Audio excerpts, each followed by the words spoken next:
شباب اولى ثانوي عاملين ايه الاخبار؟ يا رب تكونوا بخير. انا باشمهندس كرولوس كمال معاكم ان شاء الله. هنلم المنهج، هنراجع ونلاقي ان شاء الله نفس الاسئله دي في الامتحان.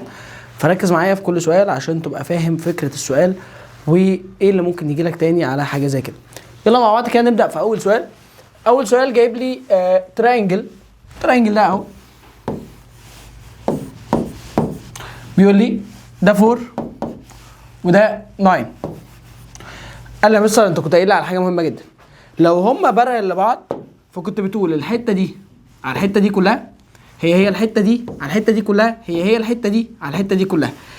حلو، ليه؟ عشان انت ما دام كده انت بتتكلم على السيميلاريتي بتاعت الترينجل، يبقى الترينجل الصغير بالنسبه للترينجل الكبير. حلو، يعني انت قصدك يا مستر الحته اللي على اليمين اسمها ايه دي؟ ده A B C D E.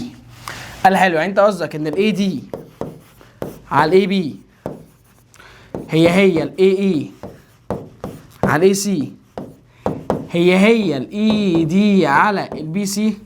كلام مظبوط. قال لي خلي بالك لو عايز تزود كمان هي البريمتر بتاع الترينجل الصغير اللي اسمه ADE، تمام، اوفر البريمتر بتاع الترينجل التاني الكبير اللي هو اسمه ايه؟ ABC. قال لي برضو تمام. قال لي حلو، ما دام قلت سايدات يبقى البريمتر على البريمتر تمام، لكن لو عايز ادخل الاريات زي ما الراجل ده قايل لي هنا ايه؟ عايز اريا على اريا. اريا على اريا يبقى لازم تعمل السايدات باور 2. تاني، اريا على اريا يبقى لازم نعمل السايدات باور 2.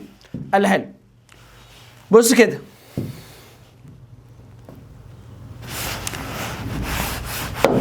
يلا بينا. قال لي يا مستر طب انت كده معاك السايدات بس. قال لي لو عملتها باور 2 طب انت جبت اريا الترينجل اللي فوق اوفر اريا الترينجل الكبير كله. قال لي يعني انت قصدك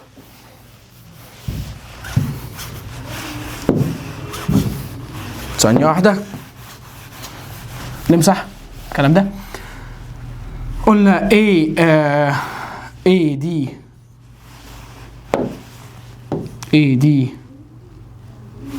ثانية واحدة ADB والترينجل الكبير اسمه ABC. حلو. قال لي يا مستر هو انا مين اللي معايا بس؟ قال لك انت كل اللي معاك هو السايد ده والسايد ده.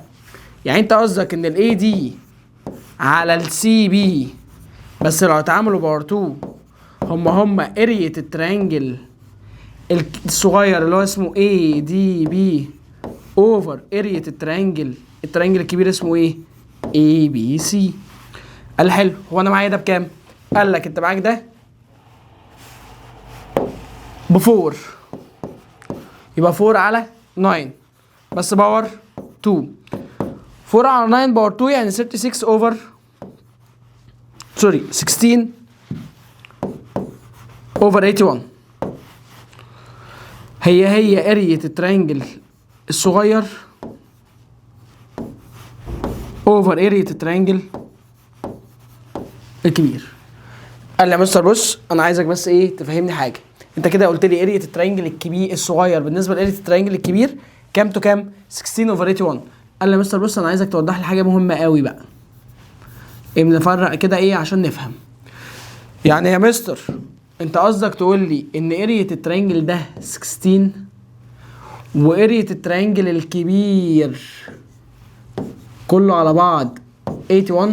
قال لي اه. قال لي بس هو هنا مش عايز ارية ترينجل على ارية ترينجل، ده عايز ارية ترينجل على ارية ترابيزيوم. يعني ايه؟ يعني هو عايز الحتة دي بالنسبة للحتة دي. قال لي اه، يعني انت قصدك يا مستر ان الحتة اللي تحت دي بس هتبقى ايكوال 81 ماينس 16 اللي هي 65. قلت لك اه، يعني انت قصدك يا مستر يعني الحته دي كده نقدر نقول عليها 65 لكن الحته دي 16. يبقى انت كده هتختار انهي اجابه؟ قال لي يبقى انا كده لو عايز اختار يبقى هختار 16 اوفر كام؟ ال 65. حته مهمه قوي قوي قوي، ركز. هو بيقول لك سايدات ولا بريمتر ولا اريا. سايد على سايد ايكوال سايد على سايد ايكوال بريمتر على بريمتر، تمام. لكن لو عملتهم بار 2 يبقى انا جبت الايه؟ الاريات. طب لو معاك الاريا وعايز تجيب السايدات منها هتعملها سكوير روت. سؤال مهم جدا جدا جدا. نخش على السؤال اللي بعده.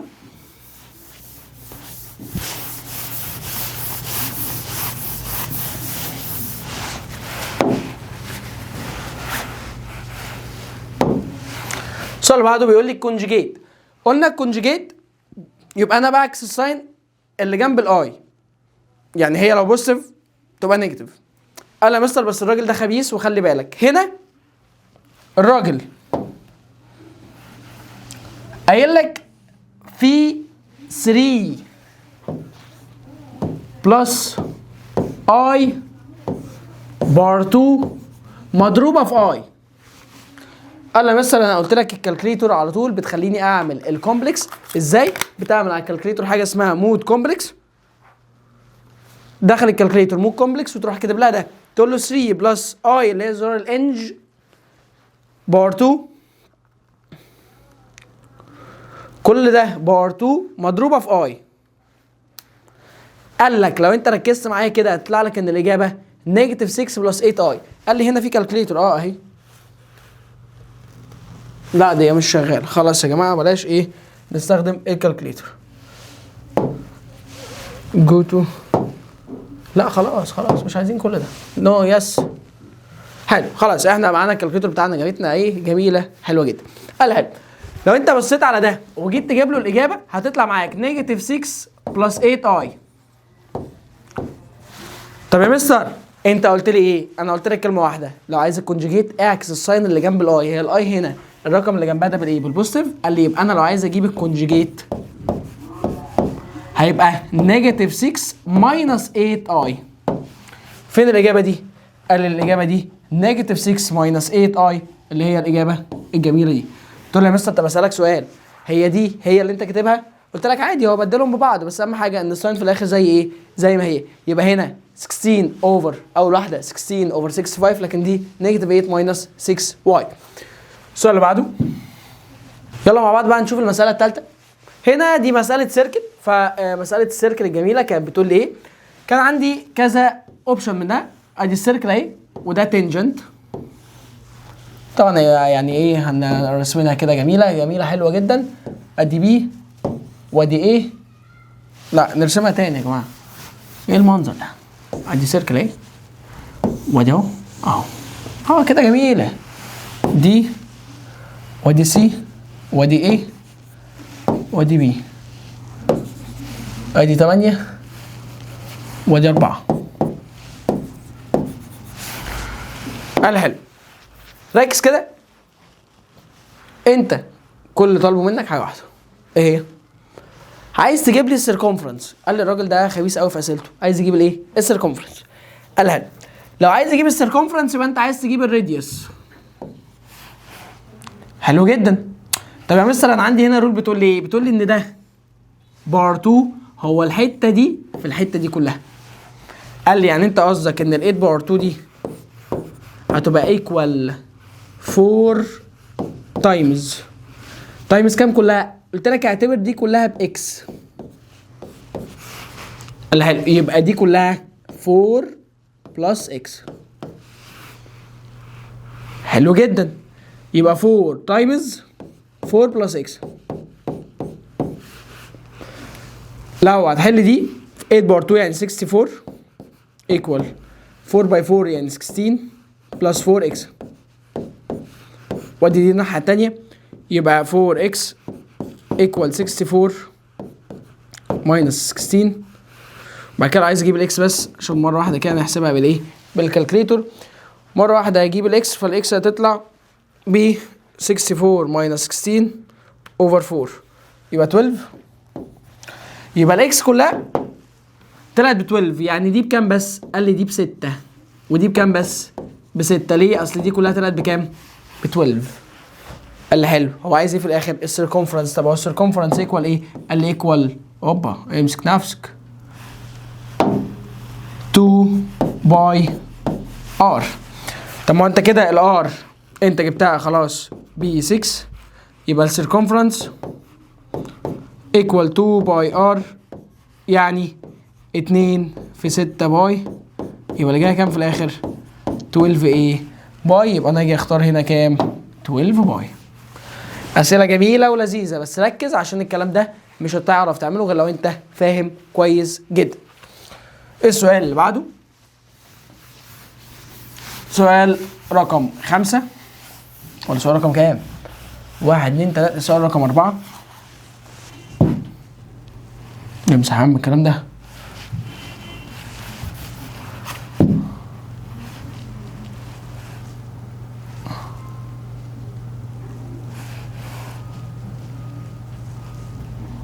يلا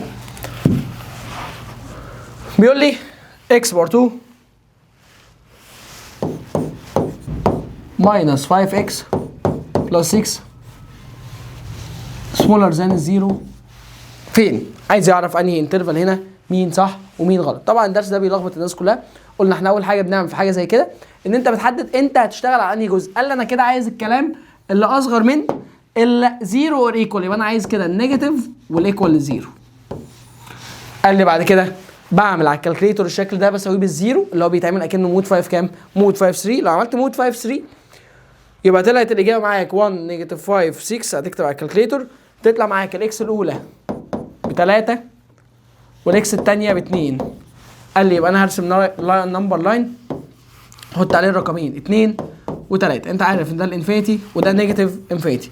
اس دي اس يعني ايه اس دي اس يا مستر؟ يعني سيم ديفرنت سيم، سيم ديفرنت سيم اس دي اس. قال حلو. سيم مين؟ سيم الاكس باور 2. هو الاكس باور 2 هنا بوزيتيف ولا نيجاتيف؟ قال لي ده رقم بوزيتيف، يبقى هنا يتحط ايه؟ بوزيتيف. هنا عكسه يبقى ايه؟ نيجاتيف. وهنا بوزيتيف. قال لي مستر هو انت عايز انهي حل؟ قال لك انا عايز الحل النيجاتيف. حل النيجاتيف ده يبقى انا كده عايز الحته اللي هي من 2 ل 3. طب قلت لي انت في حركه لازم انت تعملها، تقول لي ان ال2 دي هي اللي طلعت لك زيرو وال3 دي هي اللي طلعت لك زيرو. انا فعلا لو عوضت فوق ب2 او ب3 هتطلع لك زيرو. قال حلو. طب وانت عايز الزيرو معاك؟ يبقى هي الانترفال من 2 لحد 3 بس هما الاثنين هيبقوا ايه؟ كلوز، عشان عايز الاثنين وعايز كمان مين؟ الثلاثه. فالاجابه معاك هتبقى بي اللي هي كام؟ 2 و3. من الاسئله المهمه، ركز بقى خلي بالك عشان انت دايما بتتلخبط في حاجه زي كده. السؤال اللي بعده بيقول لك سؤال رقم 5. يلا the dimension of the او two similar rectangle. يبقى انا عايز ارسم له two rectangle اهم. ارسم لك two rectangle اهم يا عم. يا لهوي يا مستر ده. قال لك واحد فيهم اللينس الدايمنشن بتاعته 10 و6 ادي 10 وادي 6، والتاني الويتس عنده بكام؟ الويتس اوف ذا سكند ب 3. عايز يعرف الباشا ده بكام. قال لي ما دام سيميلر يبقى اللينس على اللينس هو الويتس على ايه؟ على الويتس. نفس الريشيو قلنا يبقى 10 على اكس هي 6 على 3. 10 على اكس هي 6 على 3. عايز تجيب الاكس شغل بقى ايه؟ كروس مالتيبليكيشن. 10 في 3 على كام؟ على 6. 10 في 3 ب 30 على 6 فيها الكام؟ فيها الخمسة. يبقى الإجابة هنا نختار كام في الآخر؟ نختار 5. أسئلة لذيذة وحلوة هتلاقيها إن شاء الله في الامتحان زي. كمل سؤال رقم 6. سؤال رقم 6 بيقول لك sign of the function is negative في أنهي انترفال؟ قال لي يبقى أنت كده محتاج ترسم نمبر لاين، بس قبل ما ترسم النمبر لاين لازم تساوي الفانكشن بزيرو. قال لي يعني أنت عايز تعمل إيه؟ يعني أنا همسك الاف اوف اكس 6 ماينس 2 اكس، هروح ماسك 6 ماينس 2 اكس هساويها بالزيرو. ده يعدي الناحيه الثانيه هو بالنيجاتيف يطلع بالبوزيتيف يبقى 2 اكس ايكوال 6. يبقى اقسم على الاثنين يبقى الاكس بكام؟ ب3. قال لي يا مستر ده رقم 1 ادي ال3 في النص ادي هنا الانفينيتي وهنا نيجاتيف انفينيتي. اس دي يعني سيم وديفرنت. سيم ديفرنت. سيم مين؟ سيم الاكس. هي الاكس فوق بوزيتيف ولا نيجاتيف؟ قال لي هنا الاكس بالايه؟ بالنيجاتيف. يبقى هنا الحته دي تاخد ايه؟ نيجاتيف، لكن دي تاخد ايه؟ عكسها ديفرنت يعني بوزيتيف. قال لي انت عايز انهي حته؟ قال لك انا عايز الحته النيجاتيف. هي نيجاتيف من اول كام لكام؟ قال لي يا مستر هي نيجاتيف من اول ال3 للانفينيتي. قال لي بس اوعى تنسى ان انت برضو بتروح عامل عند دي ان ده اللي خلاها بزيرو. هو انت عايز الزيرو معاك ولا عايز النيجاتيف بس؟ قال لا انا عايز النيجاتيف بس. يبقى هي من 3 لحد الانفينيتي كده كده دي اوبن و3 انا مش عايزها معايا فهتبقى برضو اوبن، يبقى من 3 لحد انفينيتي، هما 2 اوبن. اخر واحد عندك في الاختيارات تعالى بس كده رايح فين، يبقى الاختيار هنا هتبقى من 3 لحد انفينيتي. خلي بالك ان الكلام ده مهم مهم مهم، فركز عشان بجد بجد هتخش تلاقي نفس الكلام ده ايه في الامتحانات. السؤال اللي بعده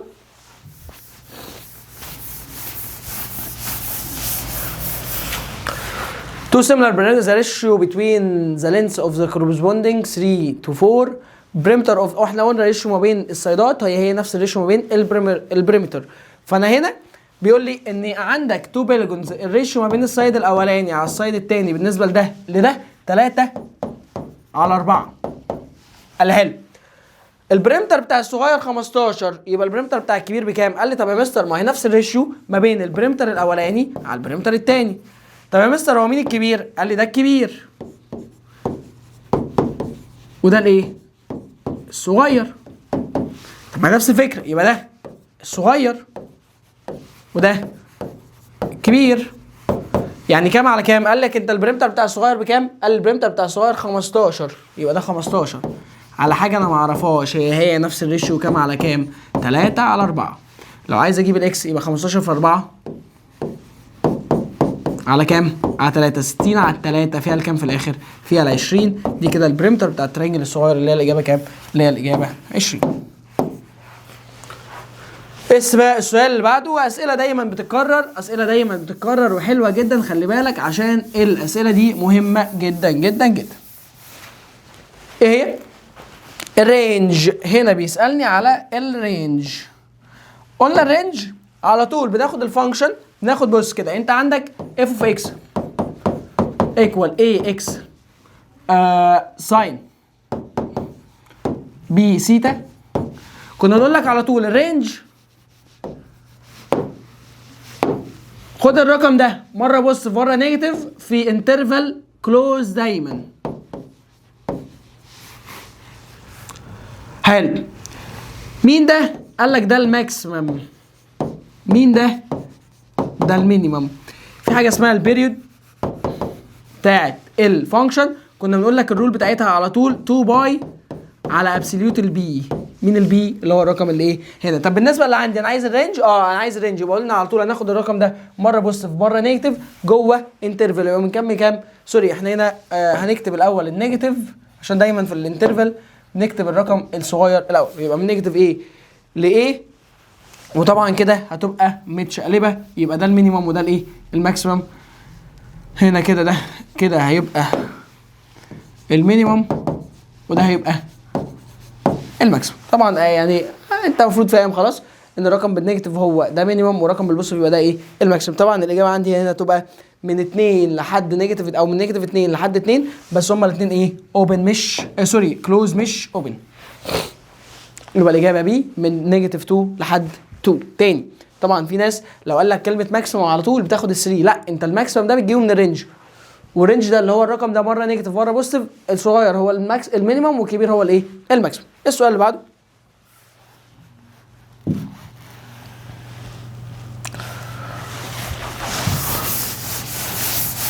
بعده من الاسئله المهمه والحلوه جدا، خلي بالك منها.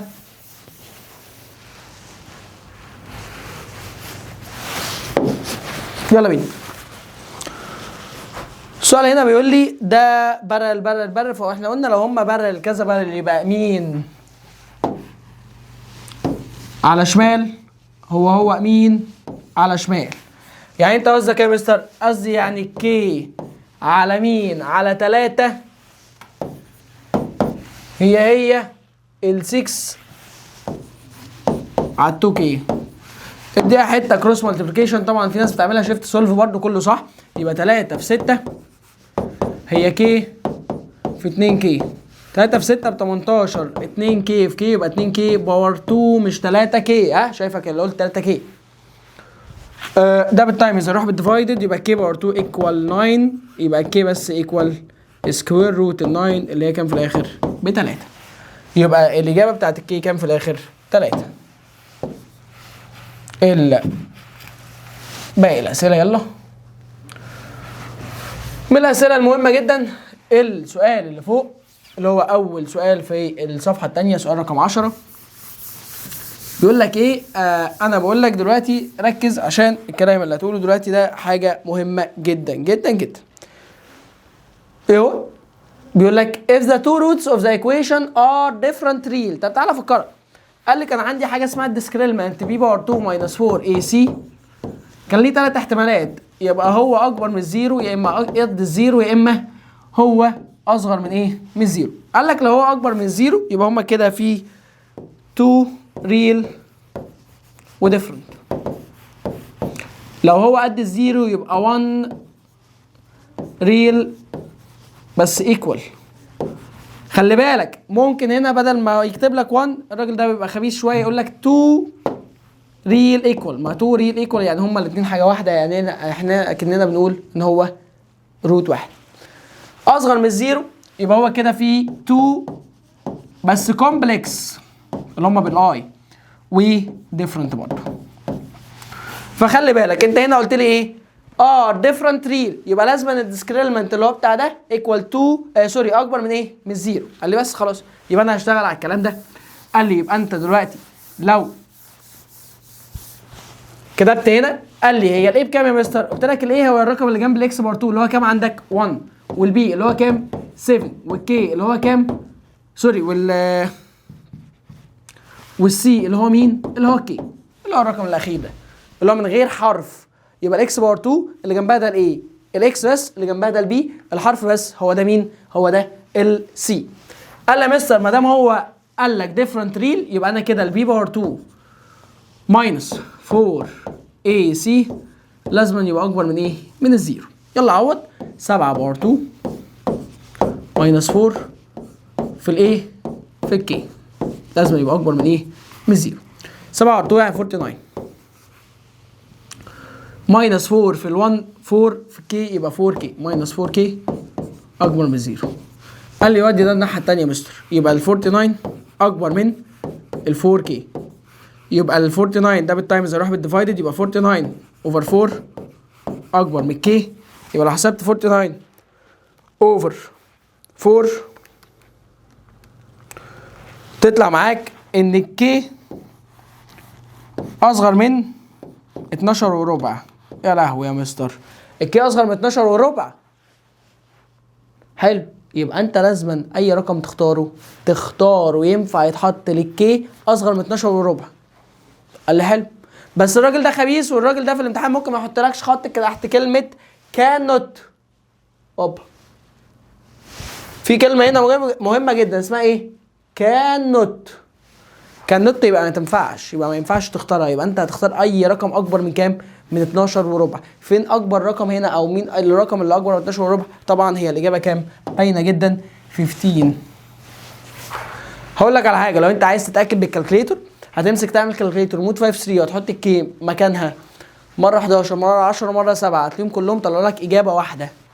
سوري، هتلاقيهم هما الاثنين اجابتين، اللي هو ديفرنت يبقى رقمين، يعني اكس 1 واكس 2. لكن لو جيت حطيت ال 15 هتلاقيها طلعت لك يا اما اي يا اما طلعت لك ايه؟ رقمين، رقم واحد مش رقمين زي ما هو بيقول لك، على زي ما هو بيقول في السؤال ده. يبقى تاني انا ممكن احلها بالستبس كده جميله، بس طبعا انت ممكن تروح متلخبط. فانا بقول لك انت ممكن تتاكد بالكالكليتور. تتاكد بالكالكليتور ازاي؟ ان انت لو حطيت مكانك كده في مود 53 الرقم اللي انت او الارقام الثانيه هيطلع كل ده هيطلع لك رقمين اكس 1 واكس 2 من غير اي. لكن لو حطيت 15 يا اما هيطلع لك رقم واحد يا اما هيطلع لك اجابات بالاي. خلي بالك عشان الكلام ده مهم. الناحيه الثانيه يلا السؤال اللي بعده. خد يا عم انت رايح فين؟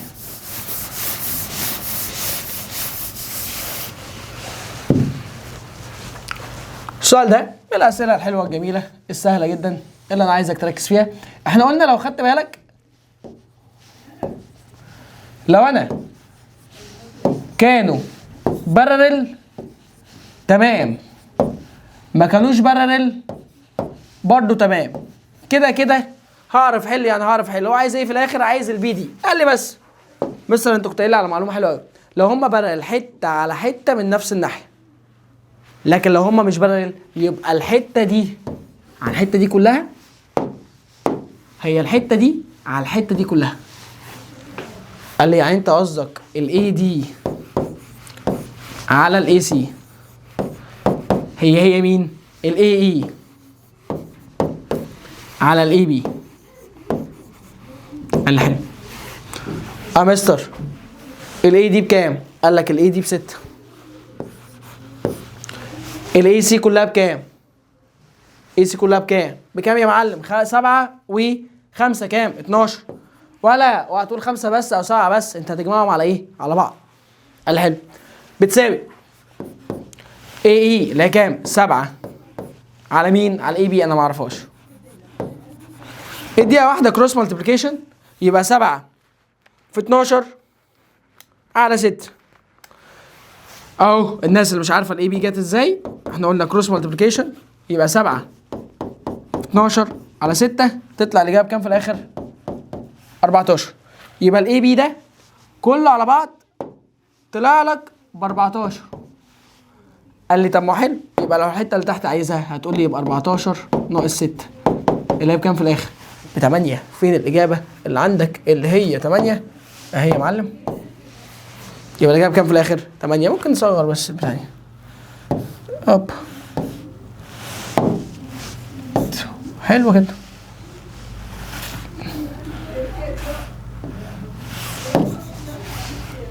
يبقى الاجابه هنا ب 8. حلو جدا. السؤال اللي بعده من الاسئله المهمه وبيراجع لك على كذا حاجه. بيقول لي ايه؟ بيقول لي 6 اي باور 32 بلس 4 اي باور 3 ايكوال اكس بلس واي اي. بعد اذنك هات لي الاكس في الواي. يا مستر انت كنت قايل لي حاجه قبل كده، اللي فيه اي قد اللي فيه اي واللي ما فيهوش اي قد اللي ما فيهوش اي.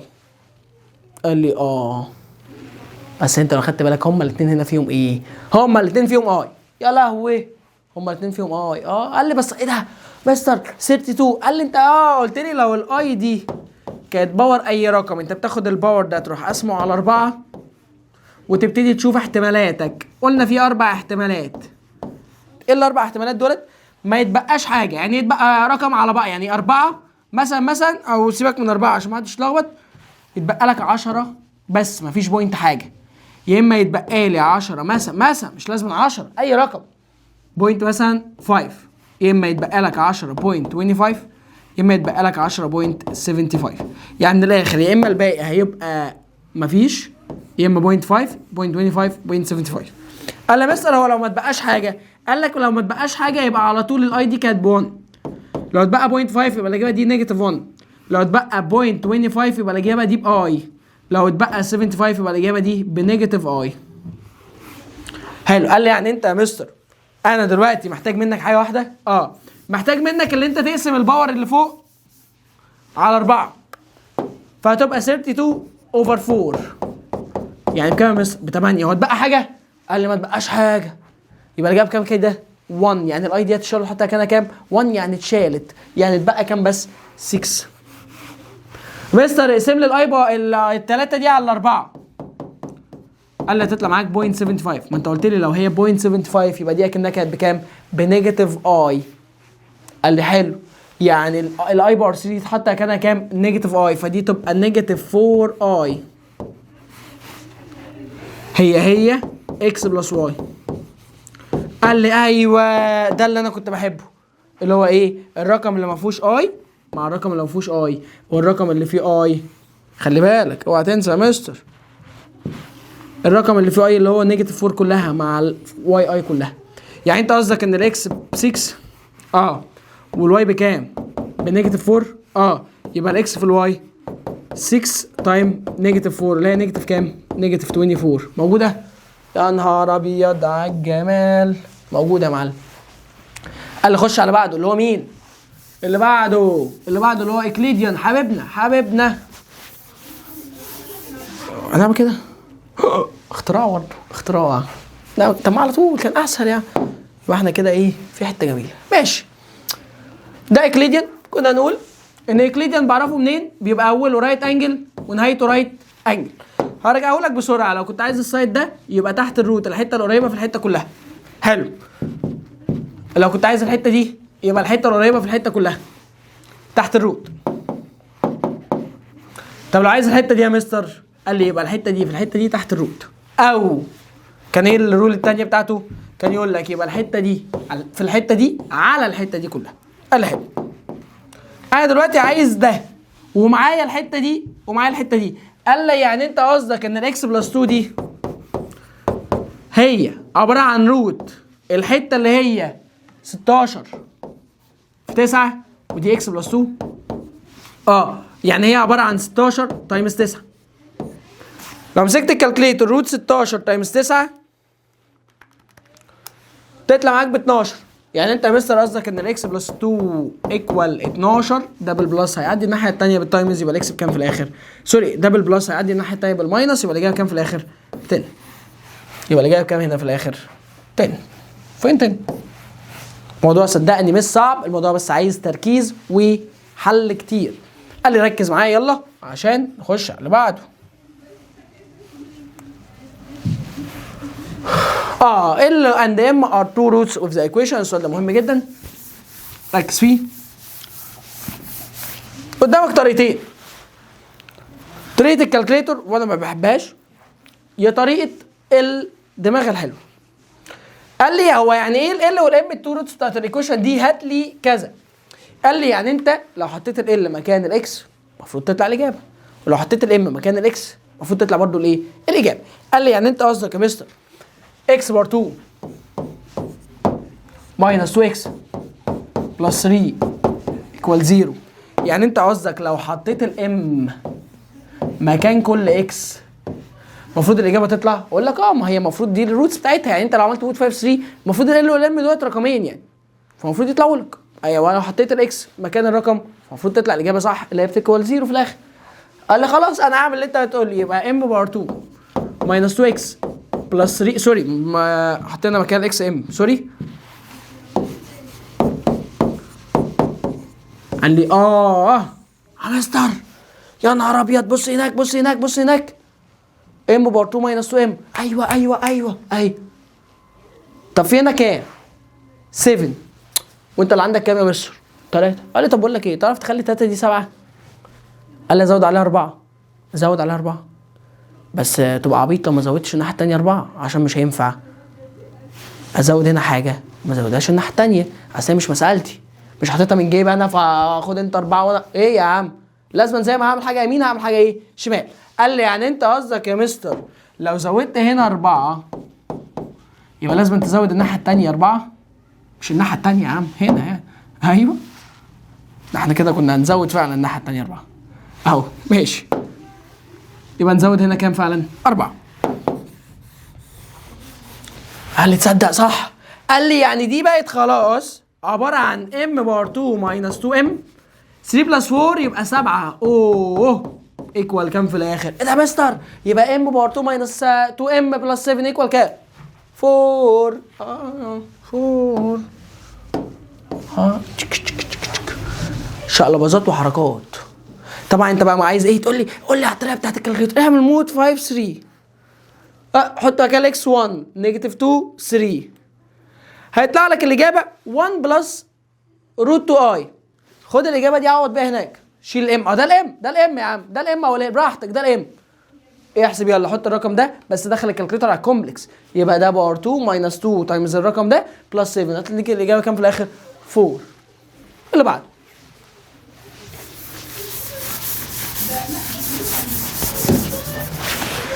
ايه السؤال اللي بعده؟ مساله السيركل الجميله. بتقول لك ايه؟ ادي السيركل. لا هوب كام هنا؟ 10 هنا 4 هنا 5 هنا اكس ماينس 1. يا مستر انت كنت قايل لي رول مهمه، ده في ده هو ده في ده. يعني ايه؟ يعني 5 في اكس ماينس 1 هو 10 في 4. كالكليتر اللي انتوا بتمسكوها على طول، شيفت سولف يا مستر اجيب الاكس على طول. انت لسه هتحلها بايدك يا عم؟ ده في ثانيه يا عم. تعالى يا عم تعالى يا عم. ده بالتايمز هيروح الناحيه الثانيه بالديفايدد يبقى 10 تايم 4 اوفر 5. 10 تايم 4 40 اوفر 5 يبقى 8. اما مستر ده بالماينس يروح بالبلس يبقى الاكس بكام في الاخر؟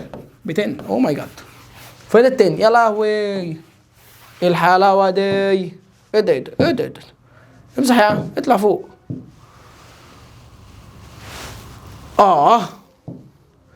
جينا للكلام المهم.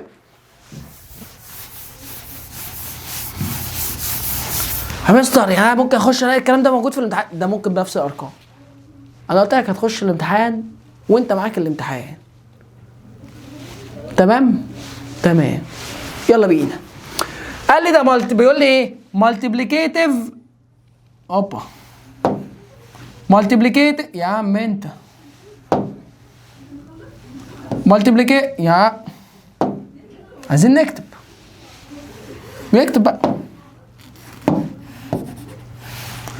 عايز هنا مالتيبليكيتيف انفرس. قال لي يا مستر ممكن تفكرني باللي انت كنت بتقوله؟ قال لي اه. لو قال لك مالتيبليكيتيف انفرس هتبقى، وركز في الكلمه دي، ايه ده الايه قد السي. ولو هو قال لك اديتيف انفرس يبقى البي بزيرو. قال لي ده الكلام ده لما يقول لي ايه؟ لما يقول لي التو روتس يا اما اديتيف انفرس لبعض يا اما مالتيبليكيتيف انفرس لبعض. مالتيبليكيتيف انفرس لبعض يبقى على طول قول ان الايه قد السي. لكن لو اديتيف انفرس لبعض قول ان البي بزيرو. قال لي حلو، كلام جميل. قال لي هنا قال لي ايه؟ اني مالتيبليكيتيف انفرس. يبقى فين الايه وفين السي؟ قال لي ممكن تكتب لي الايكويشن 3 اكس باور 2 ماينس كي ماينس 2 اكس بلس كي باور 2 بلس 2 كي. قال يا مستر فين الايه وفين السي؟ ادي الايه وكل ده على بعضه السي. كل ده على بعضه الايه؟ السي. يعني انت قصدك ان كي باور 2 بلس 2 كي كل ده ايكوال 3؟ يس. دخل دي جوه يبقى كي باور 2 بلس 2 كي ماينس 3 ايكوال 0. هوبا الكالكوليتور مود 5 3 مود 5 3 تطلع معاك 1 2 نيجاتيف 3. تطلع ان الكي ب 1 يا كي بنيجاتيف 3. في الاجابه اللي فيها ان الكي ب 1 والثانيه بنيجاتيف 3 هو ده. يبقى نيجاتيف 3 وكام؟ 1. ركز عشان الكلام مهم. السؤال اللي بعده. طب لو كان قايل لي سوري اديتيف انفرس يبقى كنت هتساوي البي دي على طول بزيرو. يبقى الكي كانت هتبقى بكام؟ ب 2 على طول. بس هو هنا قال لك ايه؟ مالتيبليكيتيف انفرس مش اديتيف انفرس. السؤال اللي بعده.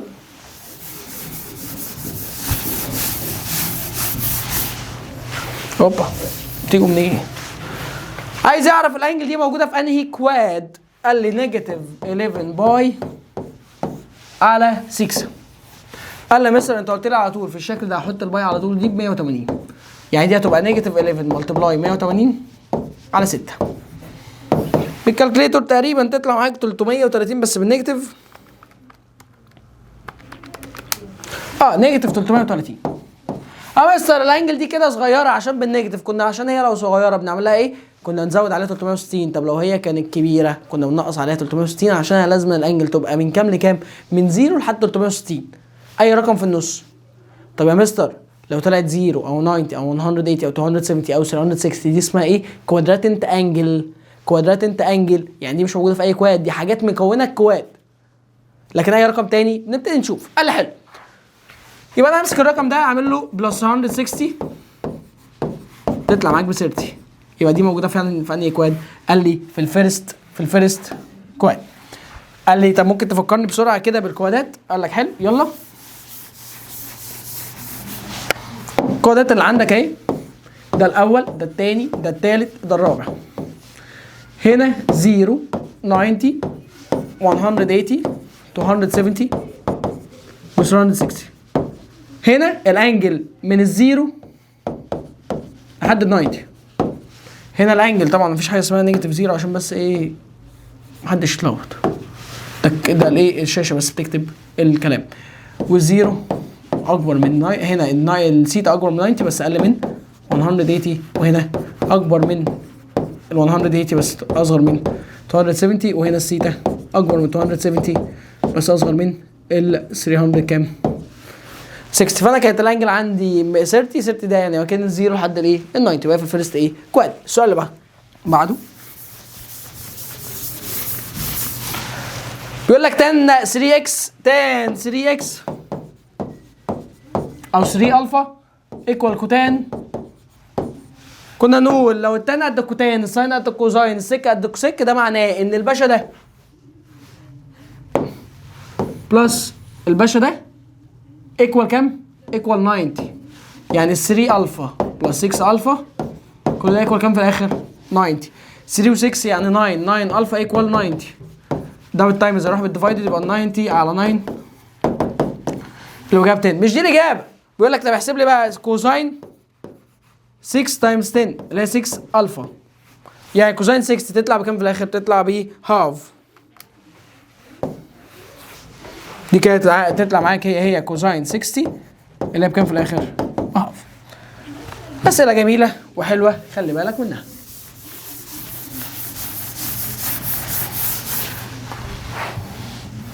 اوبا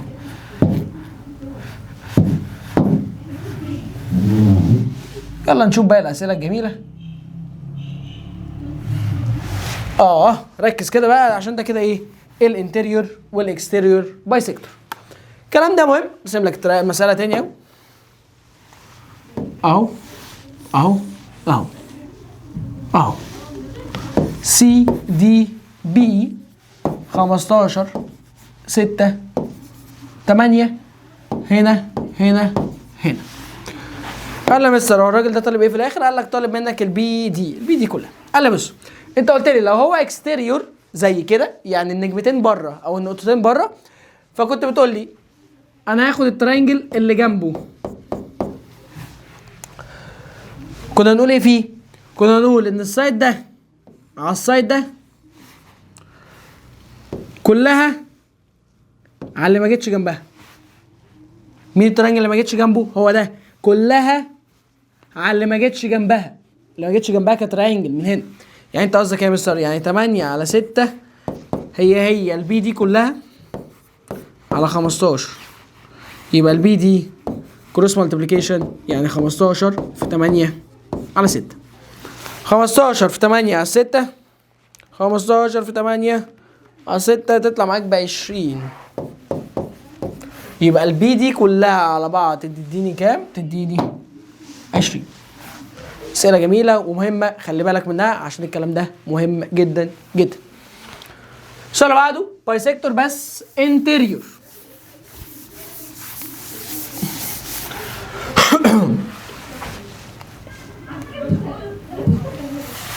بايسيكتور بس انتيريور اهو.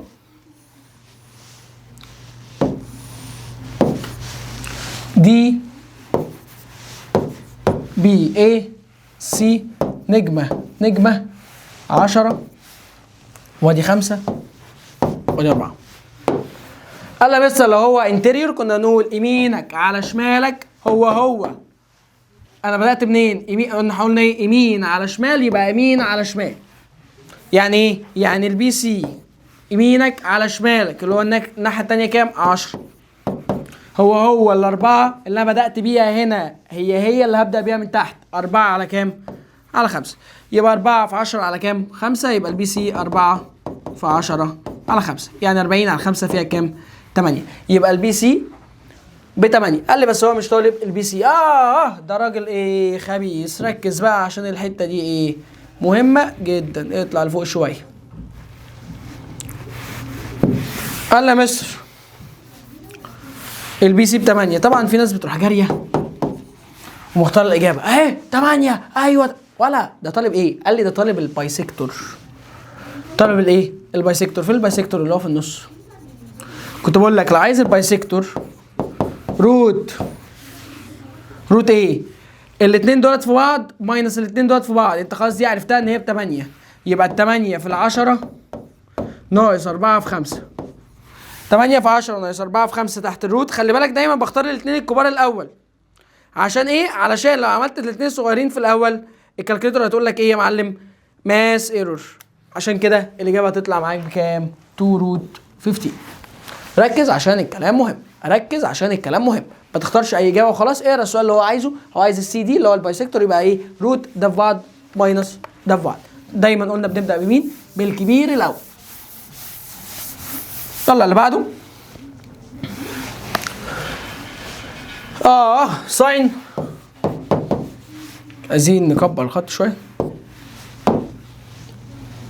ساين 90 بلس سيتا ايكوال هاف.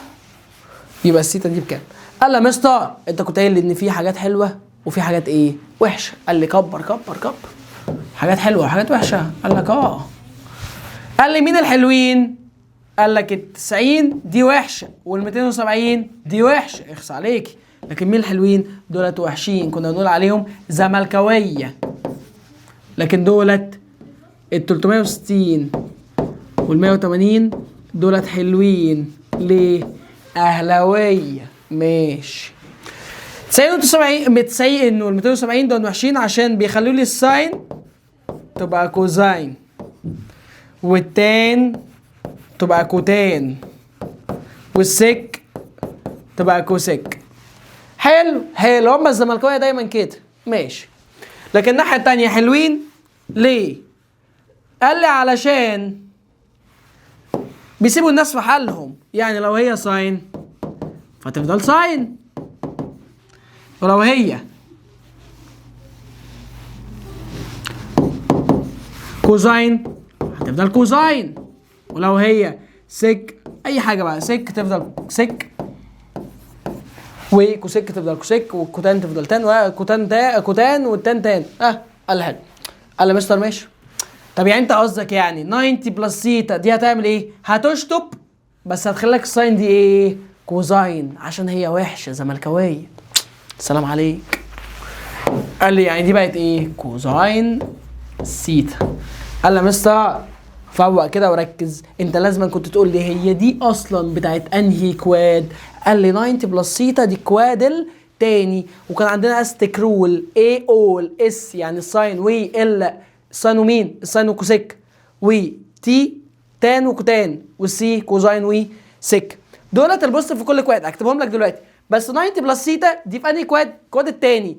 اس الحرف الاس ده يعني مين؟ الساين والكوسيك. الساين انا بسال دايما على اللي جنبها. الساين موجوده في التاني؟ يعني هي بوزيتيف ولا نيجاتيف؟ بوزيتيف، يبقى هتفضل زي ما هي ايه؟ كوزاين زي ما هي. قال لي مستر طب ما دي كوزاين. قلت لك مالكش دعوه باللي فوق، انا ليا دعوه بالحاجه الاصليه. يبقى كوزاين سيتا ايكوال هاف شيفت كوزاين الرقم، تطلع ان الاجابه كام معاك في الاخر؟ ب 60. قال لي تعالى اكتب لك الكلام اللي انا لسه قايله.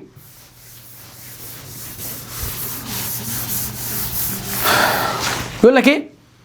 لو عملنا كده انا هنا 90 180 وهنا 270 وهنا 360.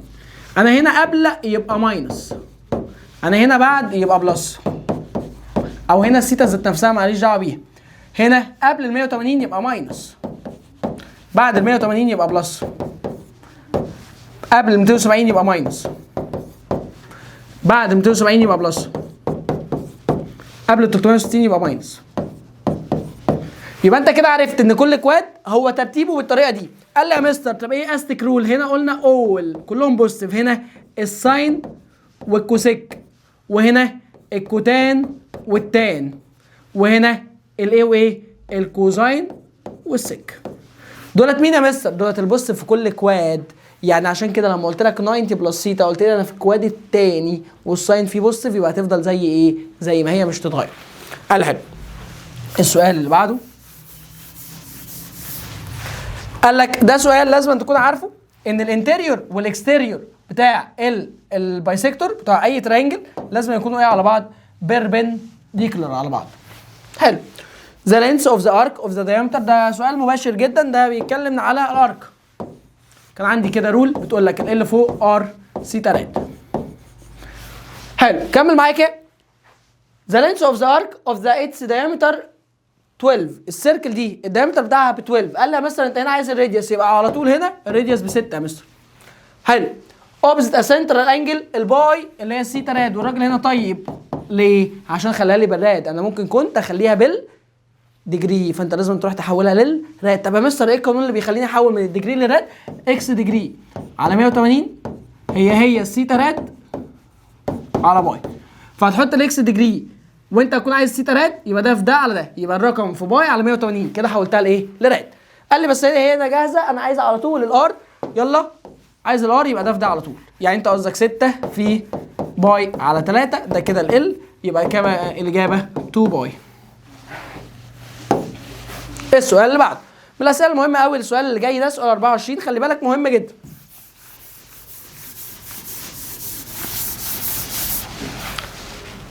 بيقول لك انا عايز الاي دي على السي بي. قال لي يا نهار ابيض يا مستر ايه المساله دي؟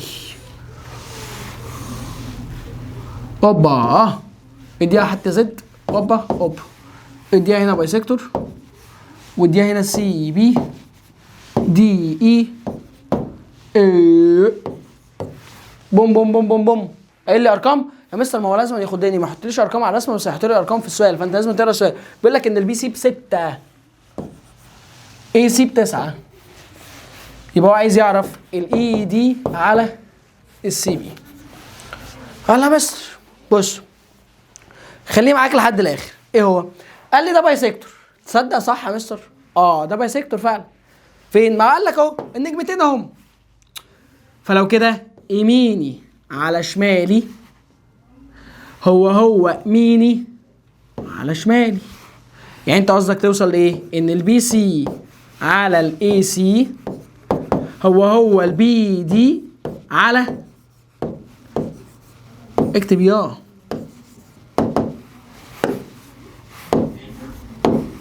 مش راضي يكتب. اكتب انت بتكتب اهو على ايه؟ هنا يعني في حاجه مشكله يعني؟ هنا تمام؟ هنا تمام؟ على ايه دي؟ ايه يا عم؟ طب يا جماعه استنى نمسحها يمكن زعلان ولا حاجه. قلنا البي سي على الاي سي هي البي دي. هو هنا شكله مشخصنها معاه على الاي دي. ايه دي يا جماعه؟ ايه بس ايه خلي بالكم بس انتوا شايفين ايه مش راضي يكتب ليه؟ قال لي ايه؟ حلو يا لهوي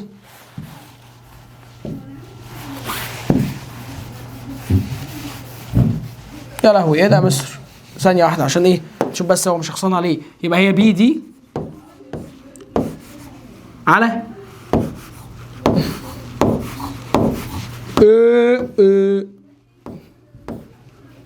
دي. يا عم في ايه؟ هتكتبها فين طيب؟ ماشي تعالى يبقى الاي بي سوري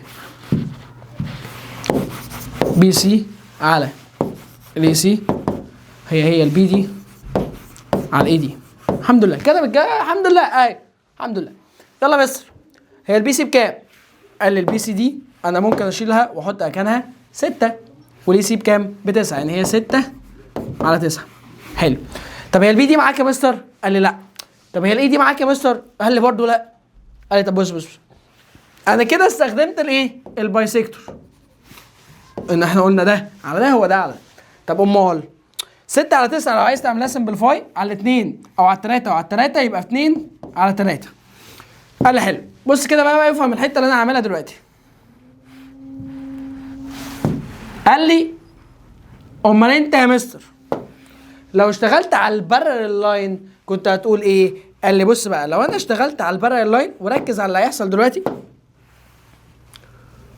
كنت هقول ان الحته دي على الحته دي هي الحته دي على الحته دي. قال لي تصدق برضه صح؟ ما هو البارلل يمشي يمينك على شمالك هو يمينك على شمالك. قال لي يعني الاي دي على الاي اي هو البي دي على الاي سي. قال لي حلو. قال لي بس بص لو كتبت الكلام اللي انت بتقوله الاي دي على الدي بي سوري على الناحيه الثانيه اللي هو مين؟ اي دي على الاي اي هو الدي بي على الاي سي. قال لي حلو. انا في حاجه كده قدرت استخدمها. قال لي يا مستر تصدق مفيش حاجه.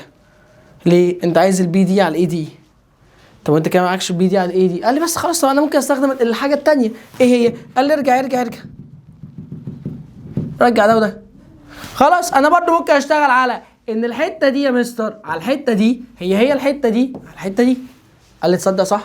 يعني انت ممكن تقول ايه؟ انت ممكن تقول ان الاي دي على الدي بي هي الاي اي على الاي سي. قال لي تصدق يا مستر كلامك صح؟ طب هي الاي دي على الدي بي بكام؟ قال لي الاي دي على الدي بي ما انت لسه جايبها الاي دي على البي دي او البي دي على الاي دي، انت اعكس بقى، بدل ما هي 2 على 3 تبقى كام؟ 3 على 2. اللي يبقى دي بدل ما فوق كانت 2 على 3 عشان ده اللي كان فوق وده اللي كان تحت، انت عكست يبقى بقت كام؟ 3 على 2. يعني الاي اي على الاي سي ب 3 على كام؟ على 2. هو طالب ايه بقى؟ قال لك انا طالب منك الاي دي اصلا مونتاج.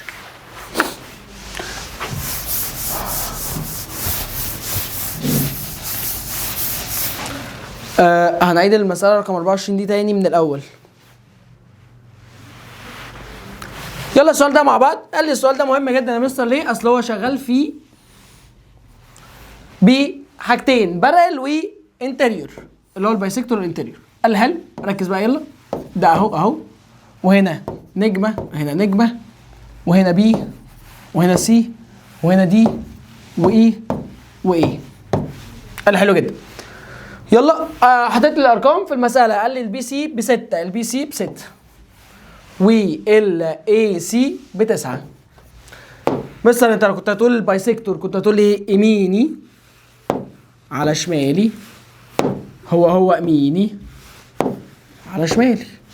قال لي يعني انت قصدك 6، او نكتب الحروف الاول، بي سي على الاي سي هو مين؟ البي دي على الاي دي. 6 على كام؟ 6 على 9. سمبليفاي 2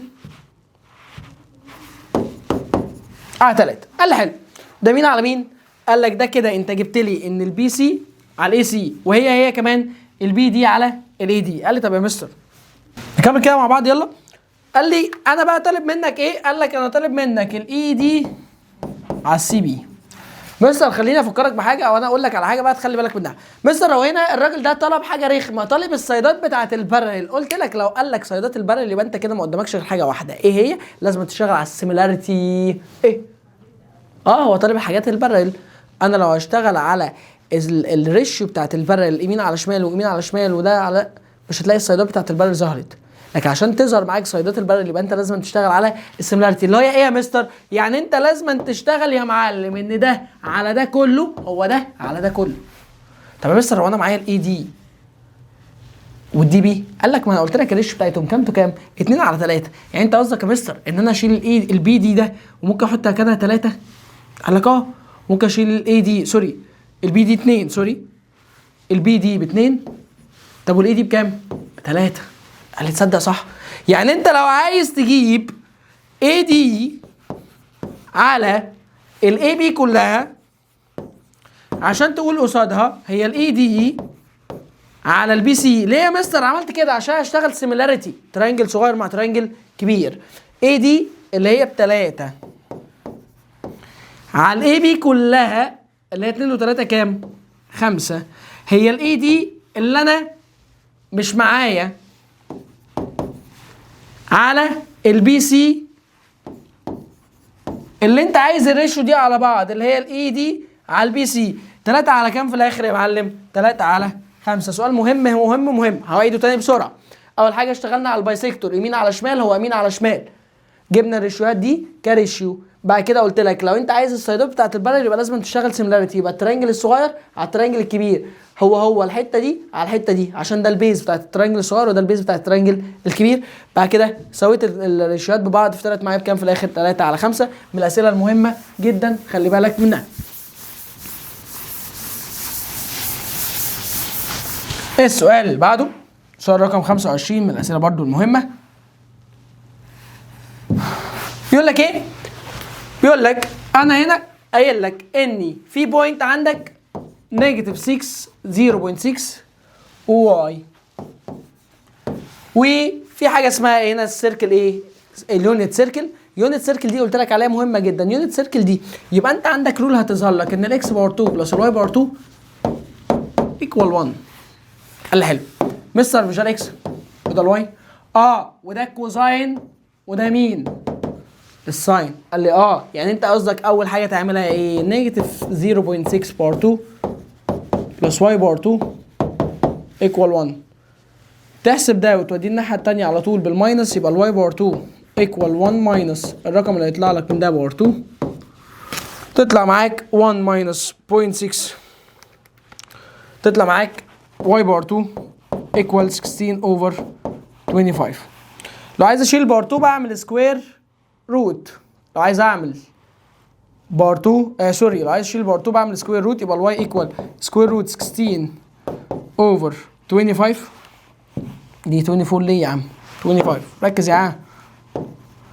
تطلع معاك 4 على 5. قال لي يا مستر بس انت قايل لي بوزيتيف اور ايه؟ اور نيجاتيف. قلت لك ركز في السؤال. قايل لك كلمه ايه هنا؟ قايل لك كلمه اوبتيوس. ما دام قال لك كلمه اوبتيوس يبقى انا في الكواد الثاني. ليه؟ قال لي عشان الساين فيرست كواد كده ده ايه؟ بالايه؟ اكيد. طب في السكند كواد ده كده ايه؟ اوبتيوس. طب يا مستر هي الساين في السكند كواد بوزيتيف ولا نيجاتيف؟ اس حرف الاس في الثاني فعلا يبقى هي بوزيتيف ولا مش بوزيتيف؟ بوزيتيف. يبقى انت كده مش تاخد البوزيتيف والنيجاتيف. لا انت يا مستر هتاخد مين بس؟ قال لك يبقى انت كده تاخد البوزيتيف بس يعني ما تحطش ايه؟ اي ساين. قال لي حلو جميل. ماذا بعد؟ قال لي انا مش عايز الواي مش عايز الكوزاين. قال لي ده طالب حاجه ثانيه يا مستر. ايه هي؟ قال لك انا طالب منك مين يا معلم؟ انا طالب منك تان.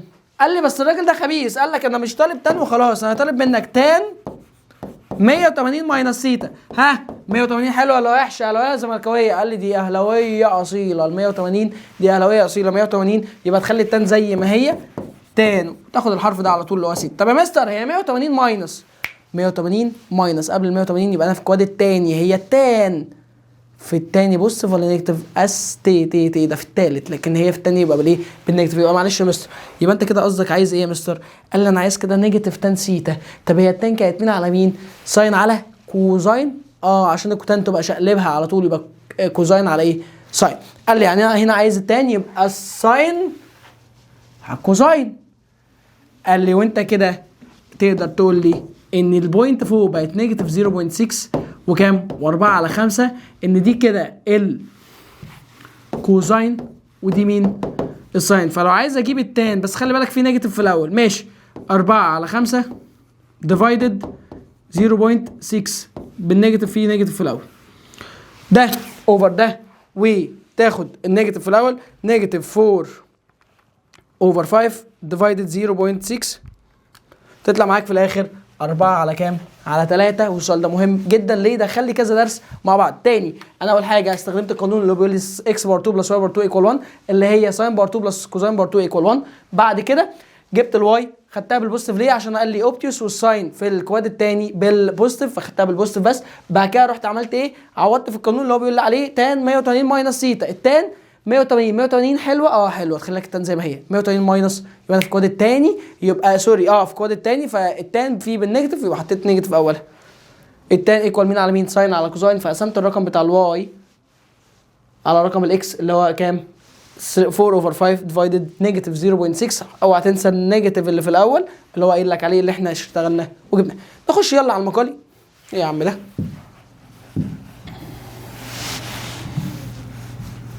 الاسئله الجميله والحلوه قوي ركز فيها.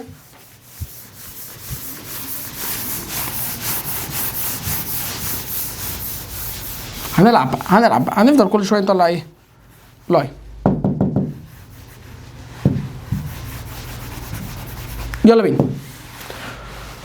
and them are two roots of the equation x plus x times x plus 7 equal 3. find the equation. ده سؤال دايما في المقالي. دايما هتلاقيه في المقالي يا جماعه. دايما في المقالي. عايز يكتب equation جديده with roots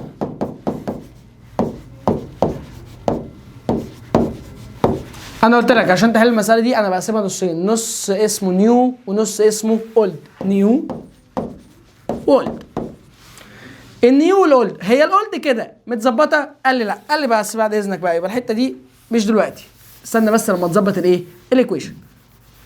اظبط الايكويشن الاول بعد كده نقسم الكلام ده كله. قال لي انت عارف دايما ان ده هيروح متوزع هنا مره ويتوزع هنا مره. قال لي بعد اذنك كبر لي شويه عشان مش شايف. اكس في اكس اكس باور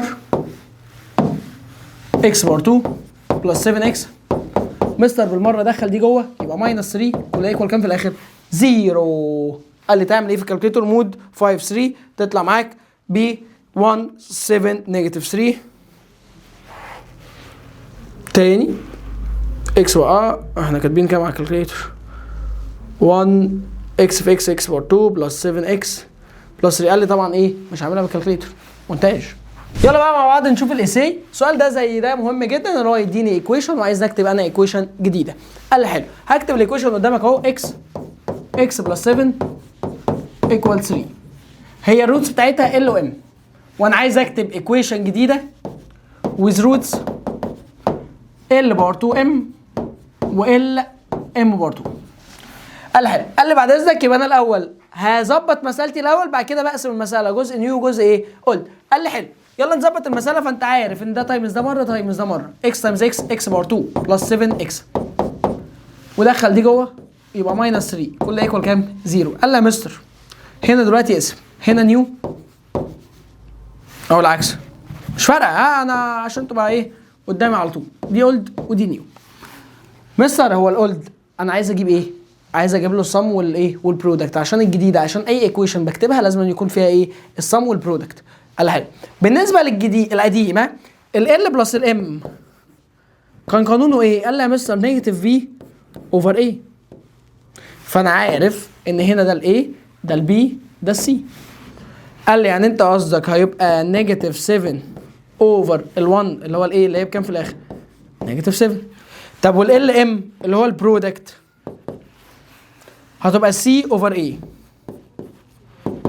سي اللي هي كام؟ نيجاتيف 3 اوفر 1 اللي هي ايه، يبقى الاجابه كام في الاخر؟ قال حلو، يعني ده السم بنيجاتيف 7 والبرودكت نيجاتيف 3. ده بتاع الايه؟ القديمه. طب بتاعت النيو قال لا انا الروتس عندي هنا مختلف. قال لي يبقى انا عايز اجيب لهم السم. فين التو روتس عندك؟ قال لي ده روت وده روت، يبقى لو عايز اجيبهم السم يبقى هجيب ال باور 2 ام بلس ال ام باور 2. مستر هنا في كومن فاكتور، في كومن فاكتور، ال والام كومن فاكتور، يبقى انا كده هقول ايه؟ هاخد ال ام كومن فاكتور، هاخد اقسم ده على ده يتبقى لي ال ام على ام يتبقى لي ام. خلاص سوري اتشالت مع بعض مفيش ال اوفر ال مشيوا مع بعض، ام باور 2 اوفر ام يبقى بلس ايه؟ ام. قال لي يا لهوي ما هو ال ام بنيجاتيف 3 والال بلس ام بكام؟ بنيجاتيف 7. انت قصدك يا مستر هنا هتبقى نيجاتيف 3 تايمز نيجاتيف 7 يبقى ايكوال كام في الاخر؟ 21. قال لي تصدق ده كده مين؟ الصم. طب حلو، معلش صغر سيكه بس اطلع لفوق. جميل، هات لي ايه يا مستر؟ قال لي هات لي البرودكت. يعني انت قصدك ايه؟ يعني همسك الرقمين دول اضربهم في بعض، يعني L2 M تايم L M باور 2. L باور 2 تايمز L بنجمع الباورات يبقى L باور 3. M تايمز M باور 2 M باور 3. قال لي يا مستر طب ما هي L M كلها باور كام؟ باور 3. حلو، هي ال ام على بعض بكام؟ بنيجاتيف 3 باور 3 تديك نيجاتيف 27. قال لي يا مستر يبقى لو عايز اكتب الايكويشن انا كده بقى معايا البرودكت ومعايا الايه؟ السم. ده بكام؟ 21 وده بكام؟ نيجاتيف 27. انا عارف ان اي ايكويشن بتقول لي ايه؟ اكس باور 2 ماينس السم في الاكس بلس الايه؟ البرودكت. كل ده ايكوال كام؟ 0. قال لي يبقى انا لو عايز اكتب الايكويشن يبقى هتشيل السم وتحط مكانه 21 تشيل السم وتحط مكانه 21 يبقى اكس باور 2 ماينس 21 اكس بلس البرودكت اللي هو نيجاتيف 27. طبعا مش هينفع تشوف المنظر ده كده، يبقى بلس وماينس تبقى ايه في الاخر؟ تبقى الاجابه بالماينس 27. كل ده ايكوال كام في الاخر؟ 0. وده شكل الايه؟ ايكويشن من الاسئله المهمه قوي قوي قوي قوي. نخش يلا على السؤال المقالي الاخير، ركز عشان الكلام ده مهم. قلنا في اختراع هنا، في الاختراع مش موجود، اتشال مش مهم.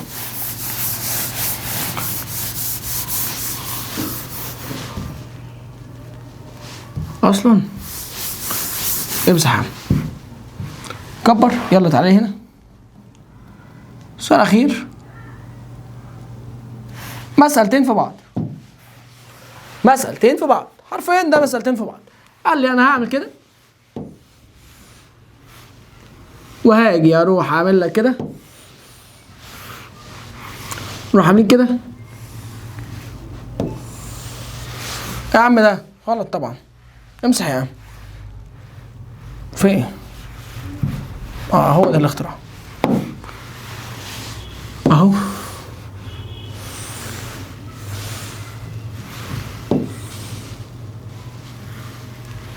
في واحد كده واحد كده، قال لي هنا عندك نجمتين وده parallel لده، ادي حته بي دي سي اف ايه وكام 12 6 4 8. حاجه تاني؟ قال لي لا. قال لي يا مستر بس هو عايز مين؟ الاي اف والاي سي. في الاي اف قال لي يبقى انا كل اللي عايز اجيبه الاي اف اللي هي الحته دي، والاي سي اللي هي الحته دي. مستر بعد اذنك ممكن تركز معايا؟ اقول لك تعالى ركز معايا انت، ركز بقى، استنى كده. تعالى ركز، زود شويه يا عم، اصل مش باين، او كبر الخط، زود شويه.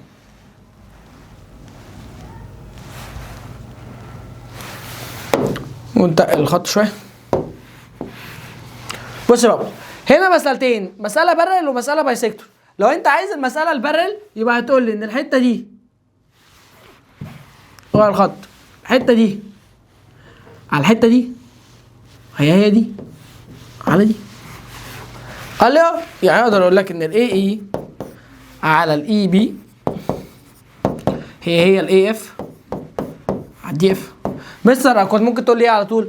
ده على ده وده على ده، برضه صح، كله صح في البارل. قال لي ايه اللي هي كام؟ 12 على 6 هي اكس على 4. لو عايز اجيب الاكس يبقى ده في ده على ده، يبقى 4 في 12 على 6، 4 في 12 48، 48 على 6 يبقى الحته دي بكام؟ ب 8. قال لي يا مستر يبقى انت كده كتبت لي اول حاجه. قال لي يا مستر طب انا عايز اكتب بروف، هتكتب ازاي؟ قال لي ده مساله مقالي يبقى لازم اكتب بروف. يا بص هتقول لي ايه؟ ان الترينجل، انا ترينجل، الترينجل اللي انا اشتغلت فيه اللي اسمه ايه؟ A B D. ايه السبب؟ بسبب ان الباشا برر للباشا اللي هو البي دي، فالنتيجه تكتب الكلام ده. فجبت اول اجابه، يبقى بسبب ان ده في الترينجل ده في بارل، يبقى النتيجه ده على ده ايكوال ده على ده، جبت الاجابه. قال لي حلو، يبقى كده جبنا الاي اف خلاص بكام؟ ب 8. قال لي بص بقى دلوقتي دور ان انا اخش على الترينجل الثاني. الترينجل الثاني ايه؟ اللي هو اسمه ايه؟ اي دي سي، ان ترينجل اي دي سي. يبقى كده ده الترينجل اللي فوق، واشتغل دلوقتي على الترينجل ايه؟ اللي تحت. ايه اللي مميز لك في الترينجل اللي تحت؟ قال لي ده بايسكتور بسبب اف سي از بايسكتور. الانجل اللي اسمها ايه؟ ميجر انجل سي. حلو جدا. قال لي كمل بعد كده، ما دام هو بايسكتور فكنا بنقول يمينك هات لون تاني، ده على ده هو ده على ده، يمينك على شمالك هو يمينك على شمالك. يبقى نقدر نقول ايه؟ ان الدي سي على، شيل دي شيل دي، دي سي على الاي سي هي الدي بي، او سوري دي اف على الاف اي. فنقدر نقول ان الدي سي تقل لي ب 8 على الاي سي انا ما اعرفهاش، انا عايز اجيبها. هي مين يا معلم؟ قال لي هي الفور على ال8. فلو عايز اجيب الاي سي هتبقى 8 في 8 على 4، 8 في 8 على 4، يبقى الاي سي بكام في الاخر؟ ب 16. يبقى المسائل دي مهمه. وتاني قلنا المساله دي مقسومه لترينجلين، ترينجل اللي هيمنا هنقول ايه؟ ان هو بارل، فده على ده ايكوال ده على ده. بعد كده هنقول ده ان ده باي سيكتور للانجل سي، يبقى يمينك على شمالك هو يمينك على شمالك كروس مالتيبليكيشن. يبقى انت لازم تشتغل على الترينجل الاول عشان تجيب الترينجل الايه؟ التاني. طبعا هشتغل على الترينجل اللي انا هعرف اشتغل عليه طبعا اللي هو البارل الاول، مش هشتغل الناحيه الثانيه عشان الناحيه الثانيه مش معايا اي حاجه. قال لي حلو، انت كده ان شاء الله تكون وصلت لنهايه الحصه دي اللي هي مراجعه ليله الامتحان.